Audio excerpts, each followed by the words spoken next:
제가 잠시 청마 유치원의 연시 행복을 잠깐 읽어드릴까 싶습니다. 사랑하는 것은 사랑을 받는 이보다 행복하나니라. 오늘도 나는 에메랄드빛 하늘이 환히 내다보는 우체국 창문 앞에 와서 너에게 편지를 쓴다.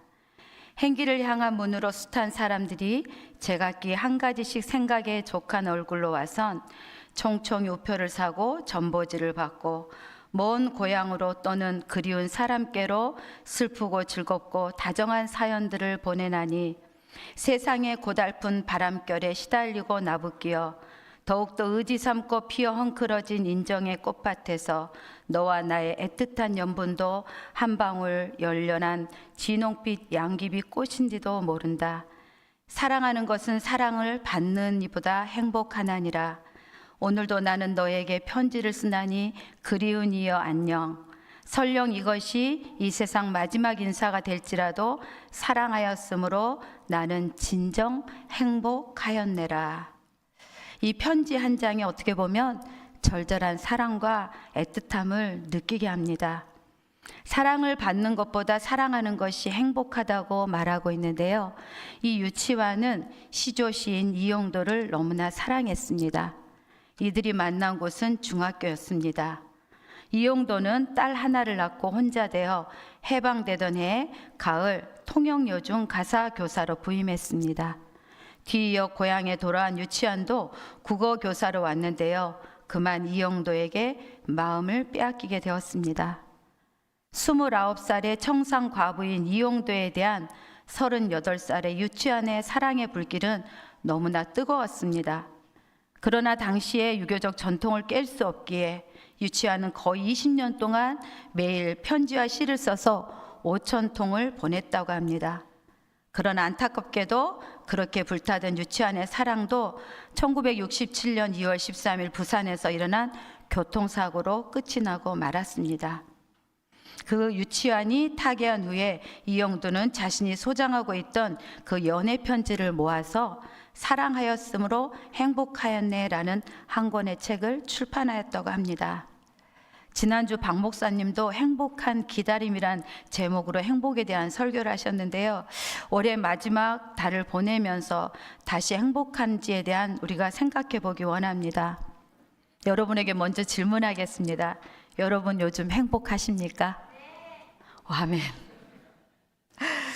사랑을 받고 있어서 행복하신지요? 어떻게 보면 과부인 이용도도 저렇게 사랑을 많이 받아서 행복한데 나도 사랑을 많이 받으면 여한이 없는데 생각하고 있지는 않으신지요? 그런 감정을 언제 느꼈나 싶을 정도로 묻어져서 힘들거나 아프지 않고 다만 하루하루 살아가면 족하다고 생각하고 있지는 않으신지요?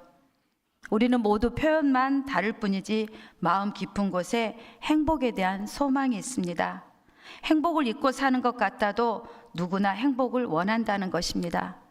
그런데 주변에 보면 행복하다고 느끼거나 또 행복하다고 말하는 사람은 손에 꼽는 것 같습니다. 행복의 기준이 너무 높아서일까요? 돈이 많고 자녀가 잘 되면 행복할까요? 짝사랑이든 쌍방의 사랑이든 한 사람을 진정으로 사랑하고 사랑받으면 행복한 것은 사실입니다. 한동안은 물론 그럴 수 있습니다. 그러나 경험상 그 사랑도 오래가지 않음을 우리는 압니다. 생물학적으로 결혼 이후에 2, 3년까지만 사랑의 호르몬이 나온다는 것을 보면 맞는 말인 것 같습니다. 80을 넘은 할머니가 연세가 드셨지만 영감하고 손잡고 다녀본 적이 없다며 불평 아닌 불평을 하시는 것을 들었습니다. 아, 행복은 나이와 상관이 없구나. 생명을 마치는 그 순간까지 행복에 대한 갈망은 없어지지 않구나라는 것들을 생각하게 되었습니다. 우리는 또 보통 말합니다. 이 세상에 진정한 행복은 없다고. 인생은 고난이고 인내니까 저 천국에 가야만 진정한 행복을 느낄 수 있다고 말입니다. 물론 완전한 행복은 그렇습니다. 또 성경에 보면 욥이나 롯과 같이 고난 뒤에 주시는 축복이 큰 것을 보면서 고난을 겪어야 큰 복을 받나 보다, 그 축복을 받기 위해서 지금은 인내해야 되나 보다라고 참아보지만 그것도 너무 우리를 힘들게 하는 것은 사실입니다. 하나님의 계획, 하나님의 시간표를 온전히 알 수 없기에 다 그렇게 생각하게 되는데요. 그럼에도 우리가 믿어야 할 것은 하나님 아버지의 마음은 우리에게 복을 더 주시고자 하신다는 것입니다. 이 땅에서 사는 동안 아프고 힘들게 살기를 바라지 않으시며 행복을 누리며 살기를 원하신다는 것입니다. 그렇다면 행복하기 위해 우리가 어떻게 해야 할까요? 오늘 본문을 통해 행복의 길에 살펴보고 그 길을 따라감으로 예수님의 신부로서 정말 행복을 누리는 우리 모두가 되기를 바랍니다. 그 첫 번째가 바로 사랑할 때 행복하다는 것입니다. 신의 광야에서 율법을 들었던 사람들 40년간 긴 방황을 하며 광야에서 거의 다 죽고 여호수아와 갈렙만 남았습니다. 자녀들도 남았고요. 120세가 된 모세는 고별 설교를 통해서 새로운 젊은 세대들에게 가나안 땅에서 살 때 하나님의 백성으로 살아가도록 율법을 신명기에서 다시 설명합니다. 오늘 읽은 15절 말씀, 여호와께서 조상들을 기뻐하시고 그들을 사랑하사 그들의 후손인 너희들을 택하셨다. 한 번 사랑하시니 그의 후손까지 사랑으로 품으신 하나님께서 비록 조상들처럼 하나님의 역사를 선명하게 경험하지는 못했지만 또 하나님을 믿지 않는 사람이 어쩌면 거의 없다고 볼 수 있는 이스라엘 백성이지만 그들에게 12절 13절의 말씀을 요구하고 계십니다. 하나님을 경외하라. 모든 도를 행하라. 그를 사랑하라. 마음과 뜻을 다해 섬기고 명령과 규례를 지키라는 5가지를 요구하고 계십니다. 그 이유가 바로 13절에 나와 있습니다. 내 행복을 위하여. 하나님께서 요구하신다고 해서 무거운 짐이나 어떤 숙제로 여기라는 말씀이 아닙니다. 지키지 않으면 행복을 얻을 수 없으니 꼭 지켜라는 명령의 말씀도 아닙니다. 억지로 율법을 지키라는 것이 아니라 하나님을 사랑함으로 도를 행하고 사랑함으로 섬기고 지키라는 말씀입니다. 사람이 아닌 하나님만 사랑할 때 진정한 행복이 있다는 것을 거듭 말씀하고 있다는 것입니다. 사랑을 하면 상대방을 기쁘게 하기 위해 많은 노력을 하게 됩니다. 물론 노력하지 않아도 저절로 되는 부분도 있고요. 또 사랑에 빠진 사람을 보면 이 사랑의 엔돌핀이 나와서 얼굴, 행동, 말들이 분명하게 달라지게 됩니다. 마찬가지로 주님과 사랑에 빠진 사람들, 다른 행동과 말을 하게 된다는 것입니다. 자신을 드러내는 섬김, 순종, 자신의 기분과 생각에 따라 섬기는 것이 아니라 하나님과 인격적인 관계를 통해서 현재 지금 자기가 있는 처소에서 하나님이 원하시는 것을 기쁘게 행하게 된다는 것입니다. 여러분은 하나님을 사랑해서 행복하십니까? 처음 신학을 하라고 하나님께서 감동을 주셨을 때 무슨 소리냐고 저는 절대 아니라고 강하게 거부를 했습니다. 막상 신대원을 가고 전도사로 섬기면서 왜 좀 더 일찍 안 했을까 하고 후회가 되긴 했습니다. 그리스도의 신부와 종으로서 주님을 섬긴다는 것이 너무 행복했고 또한 행복합니다. 과연 사람의 종이었다면 이렇게 행복했을까요? 그럼에도 사역의 마음을 빼앗기다 보니 행복을 느끼지 못하는 현재의 저의 모습을 생각하게 되었습니다. 말씀을 준비하면서 행복을 잃어가고 있다는 것들을 생각하게 되었는데요. 행복한 사람들 눈꼬리, 입꼬리가 올라가게 되고 또 자기 얼굴은 자기가 책임진다고 하는데 그러지 못한 저의 모습을 보면서 돌아보게 되었습니다. 여러분은 또 어떠신지 한번 돌아보기 원합니다. 하나님을 향한 처음 사랑이 회복되기를 기도합니다. 우리 모두 선물로 주신 행복을 다시 누리고 느낌으로 그리스도의 향기와 편지가 되길 소망합니다. 사도 바울은 사도행전 20장 24절에 은혜의 복음을 증언한 일을 하는데 나의 생명조차 조금 더 귀한 것으로 여기지 않는다고 고백하고 있습니다. 생명까지도 버릴 수 있다고 고백하는 바울로 변화된 것, 주님의 깊은 사랑을 체험했기에 가능했던 것입니다. 시편 84편 10절에 보면 주의 궁전에서 한 날이 다른 곳에서의 첫날보다 나음으로 하나님의 성전 문지기로 있는 것이 좋다는 그런 시편 기자의 고백도 주님을 너무 사랑하기에 나올 수 있는 고백이라 할 수 있습니다. 주님과 함께하는 그 시간이 그 무엇과도 비교할 수 없을 정도로 행복하다고 말하고 있는데요. 이들의 공통점, 주님을 너무 사랑함으로 버릴 수 있고 비울 수 있고 낮아질 수 있음을 말해주고 있다는 것입니다. 세상의 것으로는 참 행복을 누릴 수 있고 오직 참 행복은 예수 그리스도 안에 있다는 것. 따라서 행복이 먼 곳에 있는 것이 아니라 우리 안에 계신 예수님이 주시는 것이기에 바로 내 안에 그리고 내 옆에 계시는 예수님을 발견하고 붙들라고 말씀하고 있습니다. 오늘 제가 그 칼로스 팀에 부탁했던 게 주님 한 분만으로서의 찬양이었습니다. 그 주님 한 분만으로 내가 정말 족한지, 하나님을 사랑하는 것보다 중요한 것이 없다는 것들을 우리가 꼭 기억했으면 좋겠습니다. 이스라엘이 하나님의 사랑으로 구원을 받고 가나안 땅을 약속으로 받았듯이 우리도 구원을 받고 영원한 하나님의 나라를 기업으로 약속받았습니다. 이스라엘 백성이 광야에서 하나님의 뜻을 거스르고 반역을 하였음에도 하나님의 인도하심이 멈추지 않았듯이 우리가 때론 불순종할지라도 지금도 변함없이 우리를 인도해 주시는 하나님이십니다. 분명한 것은 끝까지 뒤를 따라갈 때 새 길을 열어주신다는 사실입니다. 혹여 지금 자신의 모습으로 낙심하시는 분이 계시다면 다시 한번 주님을 바라보기 원합니다. 졸지도 않으시고 주무시도 않으시는 그분의 눈에서 나오는 그 사랑의 그 눈의 사랑을 받고 다시 일어서시기 바랍니다. 우리의 힘으로는 할 수 없지만 다만 주님을 바라보며 그분의 사랑과 능력이 우리에게 전이 된다면 넉넉히 감당하게 하시고 또한 이겨나가게 하십니다.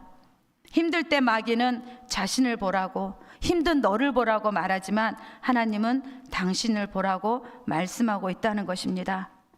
때로는 우리가 사람과의 관계 속에서 자존심 상하고 무시당하는 아픔으로 감정적으로 상처받고 흔들릴 수도 있지만 우리의 삶에 그것들은 결코 중요하지 않는다는 것. 삶의 무게를 어찌할 수 없는 순간을 맞이하더라도 육신의 정욕, 안목의 정욕, 이생의 정욕을 버리고 그렇게 버릴 수 있는 시간으로 하나님께서 만들어 주신다는 것. 그로 말미암아 하나님의 뜻을 더 확실히 알게 하시는 은혜가 있고요. 또 그 사랑을 깨닫게 하시는 시간이란 것들을 우리가 기억하면 좋겠습니다. 비우고 내려놓게 하시며 이전에 주님을 몰라 육으로 살던 삶이 아니라 비로소 주님 때문에 참 행복을 얻고 살아가는 것들을 알게 하신다는 것입니다. 그러면 되는 것입니다. 그러면 다시 시작할 수 있다는 것입니다. 하나님을 사랑하는 것은 그분의 사랑이 먼저 부어졌기에 다만 우리는 작은 사랑으로 반응할 뿐이기 때문입니다. 사랑받음이 행복이며 또한 이미 진정한 사랑을 받았기에 우리가 할 수 있는 것은 다른 사람을 사랑하는 것입니다. 타인을 사랑하는 것의 가장 적극적인 표현은 구원의 사역에 헌신하는 것인데요. 여러분 주중에 교회를 안 나오셔서 잘 모를 것입니다. 목요 전도팀에 요즘 사람들이 참 많이 옵니다. 카페에 가득 찹니다. 섬기는 분들이 너무 행복해 하십니다. 누가복음 15장 7절에 보면 죄인 하나가 회개하면 하늘에서는 회개할 것 없는 의인 99을 인하여 기뻐하는 것보다 더하리라. 회개하며 구원받는 사람들이 우리 목요 기도회를 통해서 목요 전도팀을 통해서 더 생겨날 줄 믿습니다. 구원의 역사가 불리듯 일어나도록 기도해 주십시오. 여러분 또 동참해 주십시오. 이번 주 중에 정말 생각하지 못했던 하나님의 말씀에 감동이 있었습니다. 베드로를 하나님께서 바요나 시모나라고 부르시는데 왜 그렇게 부르셨을까 하나님이 묵상하게 하셨습니다. 요나의 아들이 이 바요나란 뜻인데요. 이 베드로에게 요나의 영감이 있었고 요나가 니느웨 성에서 사력을 다해 전도했듯이 베드로에게 너는 반석이야. 주는 그리스도시요 살아계신 하나님이라고 고백했지만 너 반석 위에 교회를 세울 거라 말씀하시면서 너의 전도로 구원을 얻게 될 것이니 그 일을 잘 감당하라. 너가 그곳으로 말미암아 복을 받을 것이니 용기를 내라는 그런 깨달음을 저에게 주셨습니다. 저뿐만이 아니라 여러분에게도 바요나 누구와 같이 그런 불리울 수 있는 귀한 모습이 회복되길 원합니다. 정말 그런 음성을 듣기를 원하신다면 여러분 목요 전도팀에 나오십시오.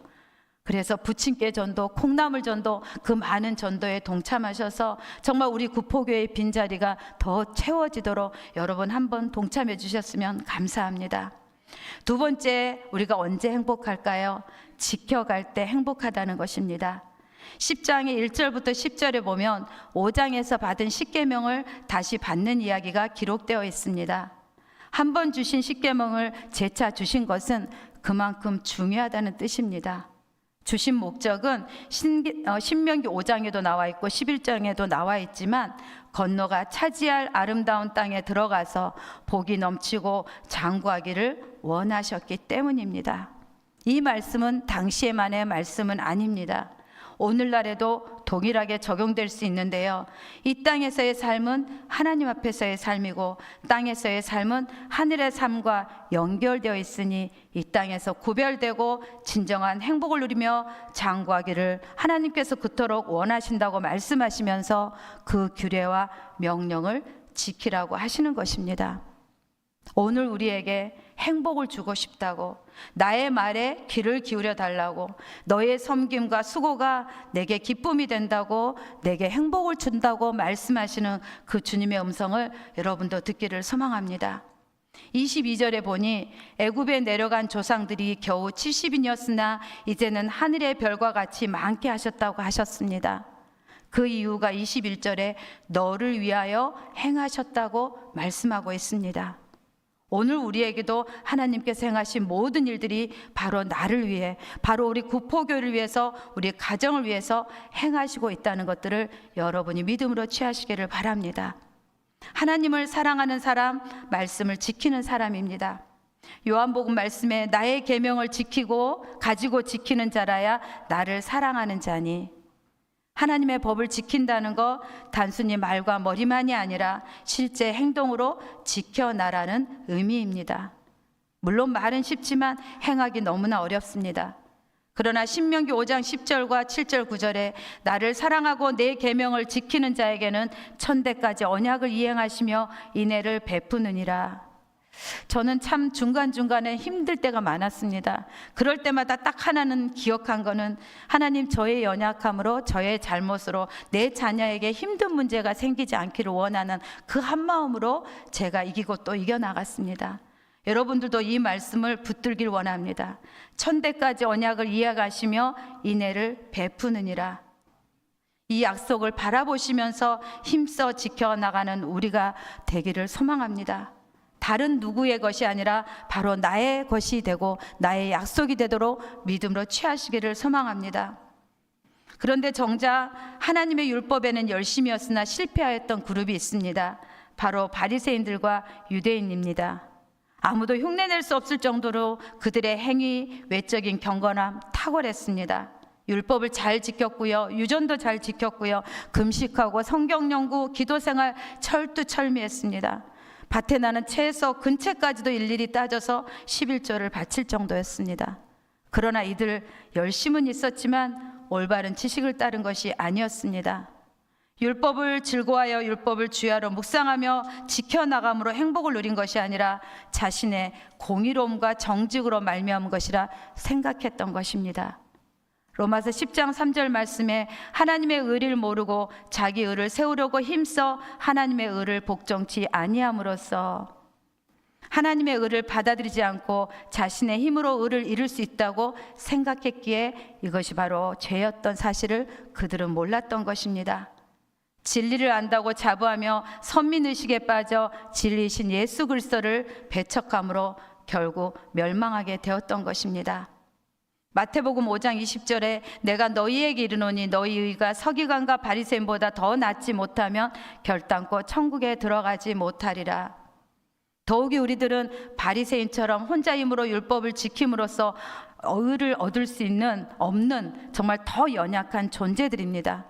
그러나 분명한 것은 우리가 천국에 들어가기 위해 또 세마포 예복을 입기 위해 필요한 의는 바리새인들이 행한 의와는 차원이 다른 또 다른 의입니다. 바로 하나님의 계명을 즐거이 지킴으로써 그리스도의 성품을 우리 안에 이루어내는 것이고요, 창조를 이루셨던 그 하나님께서 오늘도 우리 가운데 새 창조를 이루시는 것들을 믿고 또한 그 주님을 닮아가는 삶을 살아가는 것이 바로 우리에게 필요한 의라고 할 수가 있다는 것입니다. 혹여 주님과의 관계가 깨진 것도 모른 채 열심히 믿음 생활하는 것으로 만족하고 있지는 않는지, 십계명을 다시 받음으로 하나님과의 관계가 회복되었고 다시 믿음의 발걸음을 내디뎠던 이스라엘 백성들처럼 우리도 이 십계명을 통해서 우리의 믿음을 다시 한번 점검했으면 좋겠습니다. 세 번째로 우리가 행복한 것은 닮아갈 때 행복하다는 것입니다. 김동인의 단편소설 발가락이 닮은 애가 있습니다. 자신의 자식일 리가 없는 상황에서 자신의 발가락이 닮았다면 그런 소망하며 안심하는 모습이 참 애처로운데요. 자녀는 부모를 닮습니다. 아쉽게도 닮지 않았으면 하는 부분도 닮아 있는 것들을 우리가 발견하게 됩니다. 로마서 8장 15절에 양자 영을 받았으므로 아빠 아버지라 부르짖느니라. 하나님의 자녀라면서 과연 우리는 하나님 아버지의 어떤 부분이 닮아 있고 아버지는 또한 어떤 부분이 닮기를 원하시고 있을까요?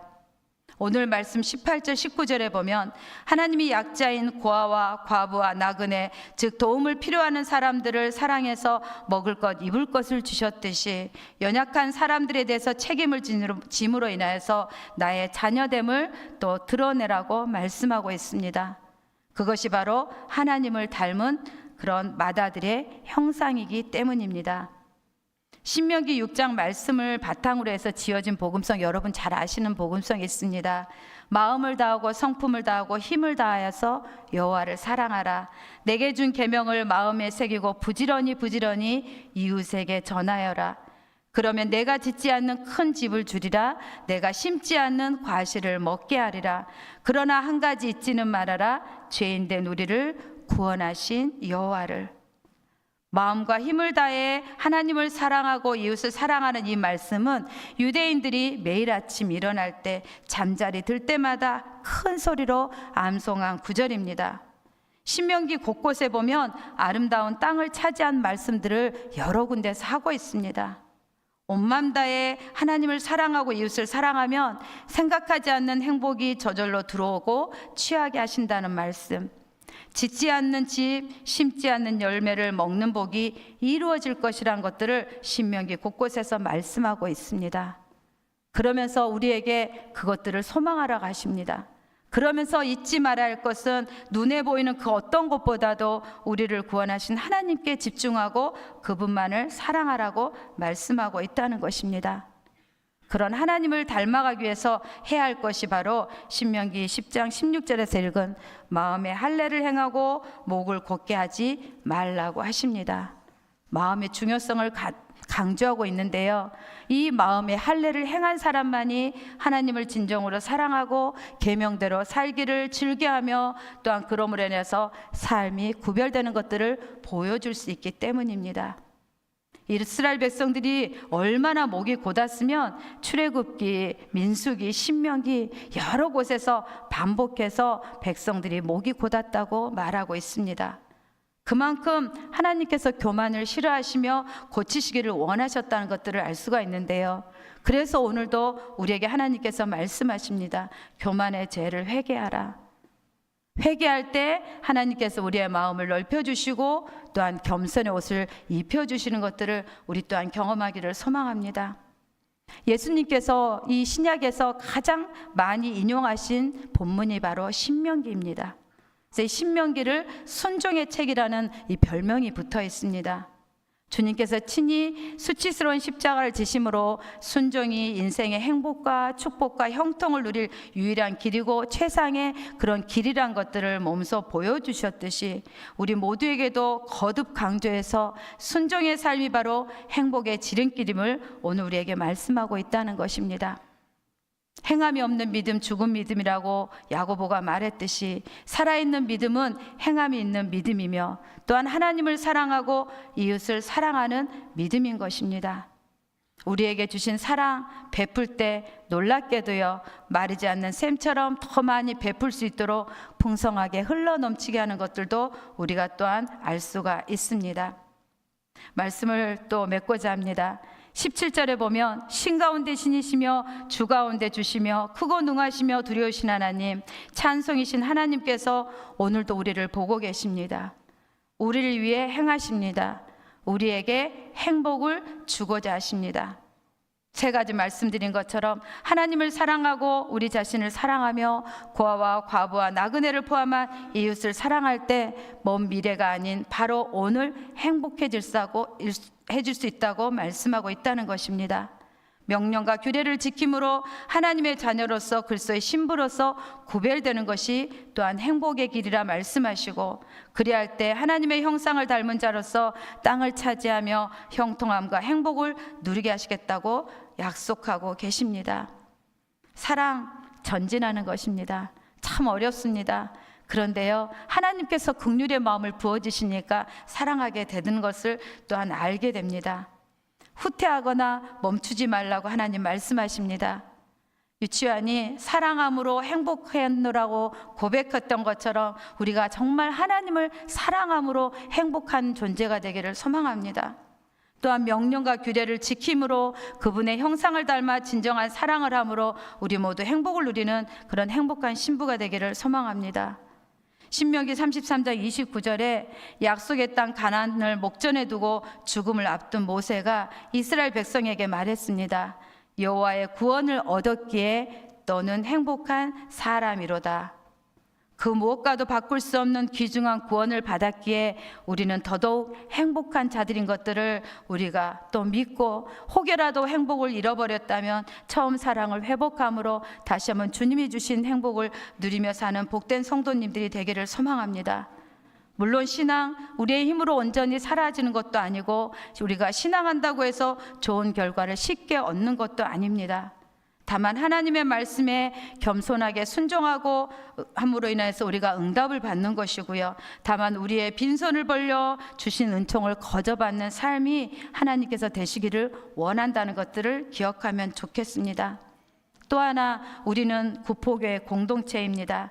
혼자가 아니라 함께하는 가족, 또 마음을 나누는 믿음의 동행자가 있으므로 오늘도 우리가 누리며 살되 또한 마음을 비우고 겸손의 옷을 입고 정말 소소하고 작은 삶일지라도 감사함으로 2024년 얼마 남지 않는 시간들을 잘 마무리하기를 소망합니다.